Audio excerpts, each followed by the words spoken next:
السلام عليكم ورحمة الله. ازيكم حبيبي؟ عاملين ايه؟ يا رب تكونوا بخير.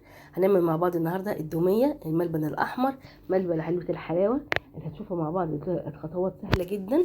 أنا عملته معاكم قبل كده وهعمله معاكم تاني. هتشوفوا معايا أسهل وأبسط ممكن ملبن أحمر ممكن تعمليه في حياتك. طبعا السكر ده أنا بس بوريكم، ده بتاع التموين يا جماعة، ده سكر تموين عادي خالص.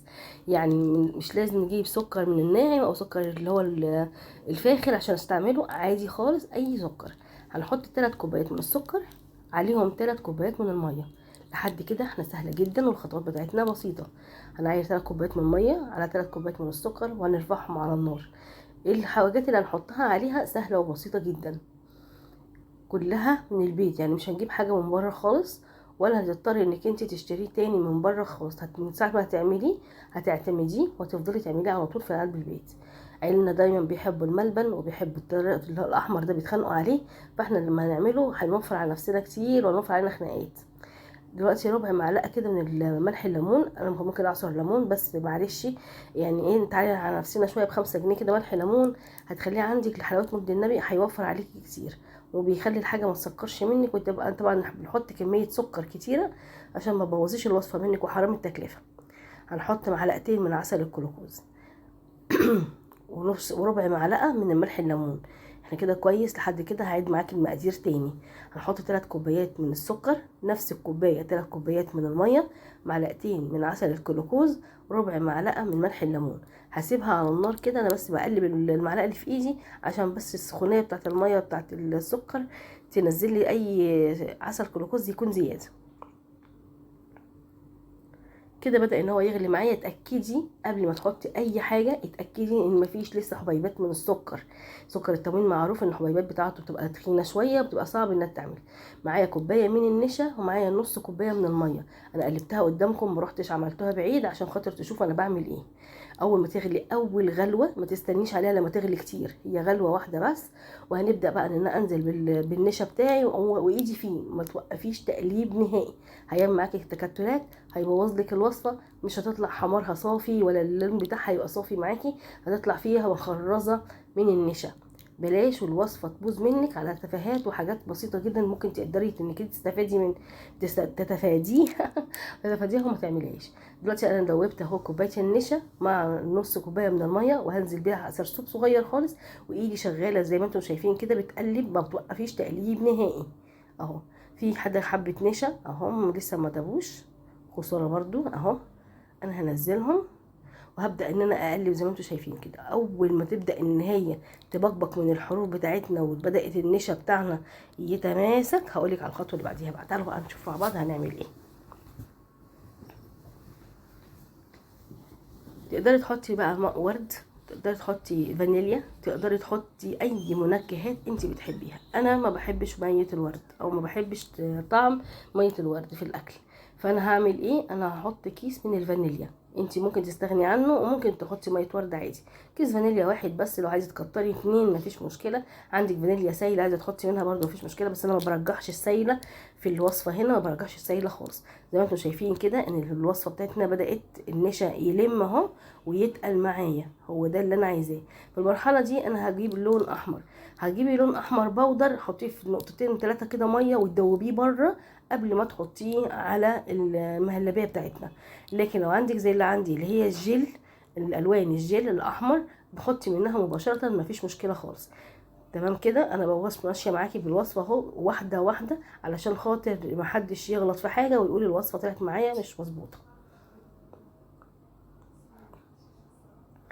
هتحطي اللون زي ما انت تحبي، يعني درجة اللون انت اللي بتوفريها لنفسك زي ما عينك تحب. يعني مالكيش دعوة انا حطيت قد ايه، كتير قليل، غمقت فتحت، الحاجة بتاعتك قدامك. ولوني بالطريقة اللي تعجبك، افتح ماشي، اغمق ماشي، ده بتاعتك انت اللي هتاكلي. وحابة عينك تشوف ايه اللي عينك حابة اعمليه. انا زي ما انتم شايفين كده انا حابه اللون بالطريقه دي، انا ما زودتش تاني لون خالص. اللي انا حطيته ده انا استكفيت بيه. زي ما انتم شايفين كده المهلبيه بتاعتنا او الملبن بتاعنا بدا ان هو يتقل معايا ويبقبق خلاص كده، النشا استوى سوى كامل. هبدا بقى في الخطوه دي لازم اعمل حاجه عشان خاطر اكمل التسويه. هو كده كده خلص؟ هقولك لا ما خلصش، هو تقل بس لسه ما خلص. الخطوه التانية بقى اللي احنا هنعملها مع بعض دلوقتي، هي اللي هتبقى عامل اساسي في الربط بتاع الملبن بتاعنا.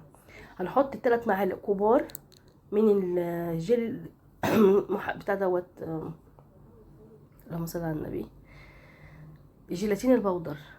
3 معالق كبار من جيلاتين البودر، ونحط عليهم ربع كوبايه من الميه الدافيه. ليه ميه دافيه؟ عشان يدوب معايا بسرعه، لان مش هستنى عليه، هستعمله على طول دلوقتي، يعني على طول كده وانا واقفه هبدا انزله على الملبن بتاعي وهبدا ان انا اتعامل بيه. هي دي علامه الربط، غير النشا بيخليها تبقى حلوه جدا معاكي. طبعا شايفين بصوا هو عمل ازاي وتقل ازاي. اول ما هنزل بالجيلاتين بتاعي زي ما انتم شايفين كده، هيبدا ان هو يفك خالص ولونه هيفتح تاني وهتبقى سايله زي الميه.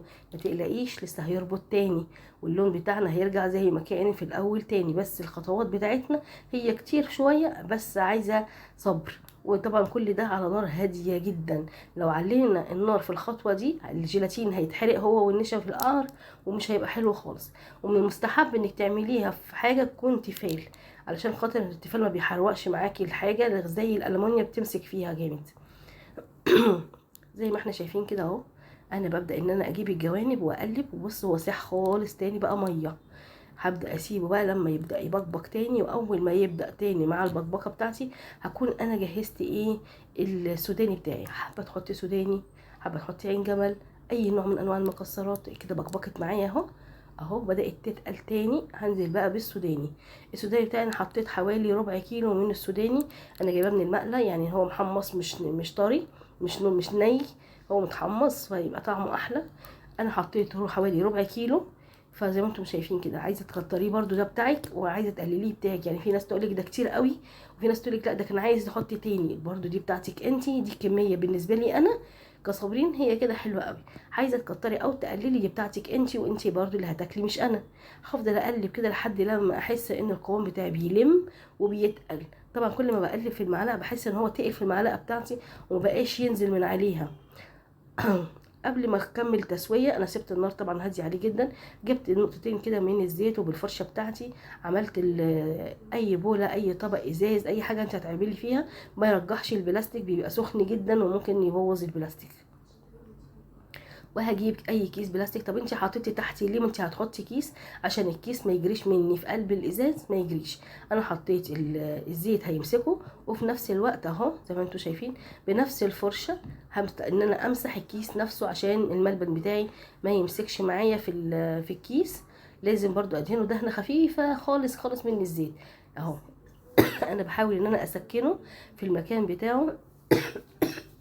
معلش انا ايه اللي معطلني ان انا انزل الحاجه، ان انا كنت تعبانه جدا والحاجه متصوره بس انا ما كنتش قادره ان انا اتكلم وانزلها. زي ما احنا شايفين بص بتبقبق اهو، بيلم معايا اهو. طالما لم معايا وبص بينزل تقيل ازاي، اهم حاجه ان ينزل معايا تقيل كده. طالما بص بيتعلق في المعلقه كده والحروف بتاعته بتلم معايا وانا بقلب اهو، كده دخلنا في مرحله التسويه كده تمام جدا. ولو استنيتي عليه كمان سيكه كمان مفيش مشكله خالص، اهم حاجه يكون تمام معايا. هبدا ان انا انزل. بسم الله ما شاء الله، الكميه حلوه، كميه كبيره. شوف احنا من 3 كوبايات السكر اللي احنا حطيناهم دول، بس عملت كميه قد ايه من الملبن. الملبن ده ولادنا كلنا بتحبه، واحنا كمان ككبار والله بنحبه. هبدا ان انا اهزها هزه خفيفه كده وهسيبها على الرخامه زي ما هي. انا مش هحركها لحد تاني يوم ان شاء الله، وهوريكي لا تلاجة ولا اي حاجه خالص. انا عملتها بالليل وتاني يوم الصبح طلعتها كده زي ما انتم شايفين اهو. هوريكي دلوقتي القوام بتاعها عامل ازاي والسمك بتاعها عامل ازاي. ده تاني يوم الصبح انا سبتها على الرخامه زي ما هي. بصوا شكلها، بصوا اللون حلو قوي مريح للنظر.